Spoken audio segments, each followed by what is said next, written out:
अस्सलाम वालेकुम। की हाल है फुल्लां वालेओ? तुसी वेख रहे हो यूट्यूब चैनल सम्मा भट्टी ऑफिशियल। फुल्लां वालेओ, तुहानू पता है असी चैलेंज करते रहने आ।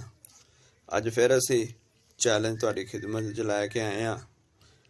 चैलेंज ये वे कि ज़मान भट्टी साहब ने उन्हें बोतल पीनी है। चलो उन्होंने नाल गल करने आ, वो बोतल पी सकते हैं या नहीं। अस्सलाम वालेकुम।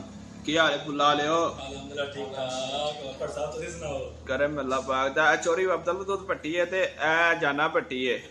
ते फुल्लां वाले को पूछने आज की चैलेंज है फुल्लां वालेओ? ਸ਼ੋਰ ਸਾਹਿਬ ਚੈਲੰਜ ਇਹ ਹੈ ਕਿ ਇਹ 1.5 ਲੀਟਰ ਦੀ ਕੋਕ ਦੀ ਬੋਤਲ ਨਾ ਫੁੱਲਾਂ ਵਾਲੇ ਨੇ ਪੀਣੀ ਹੈ ਤਕਰੀਬਨ। ज़मान भट्टी ने? ਹਾਂਜੀ ਇੱਕ ਅੱਛਾ। ਸਾਹ ਦੇ ਵਿੱਚ ਪੀਣੀ ਹੈ, ਖੋਲਦਿਆਂ ਨਾਲ ਹੀ ਭਾਵੇਂ ਜਿੰਨੀ ਮਰਜ਼ੀ ਦੇਰ ਹੈ ਪੀਵੇ, ਲੇਕਿਨ ਪੀਣੀ ਹੈ ਇੱਕ ਸਾਹ 'ਚ ਵਿੱਚ ਮੂੰਹ ਦੇ ਰੱਖ ਕੇ ਸਾਹ ਨਹੀਂ ਲੈਣਾ, ਬਸ सिद्धी पीनी है बोतल। ठीक है फुल्लां वालेओ पी लोगे इंशाल्लाह। चलो फुल्लां वालेओ फिर शुरू करो, बिस्मिल्लाह पढ़ के। बिस्मिल्लाह करो। बिस्मिल्लाह।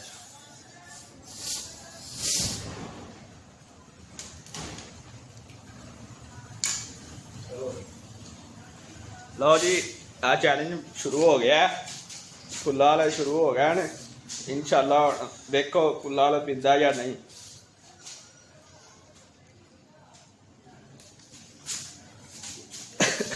नहीं नहीं हंसाना नहीं यार। भट्ट साहब बह जाओ, भट्ट साहब बह जाओ। नहीं बैठे ही यहाँ कोई यार।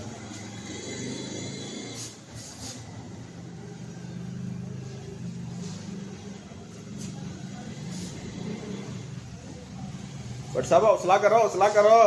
नहीं लो जी लियो आ दस्या जी बोतल दी पीती यार। की चैलेंज पूरा होया नहीं होया, लेकिन भाई नु दाद देनी पेगी। तकरीबन एक लीटर पी गया है।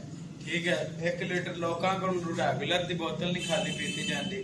इनदे वास्ते यार क्लैपिंग है यार। सही चैलेंज पीता भाई। हां जी फुल्लां लियो की होया? ओए कुछ ना पूछ।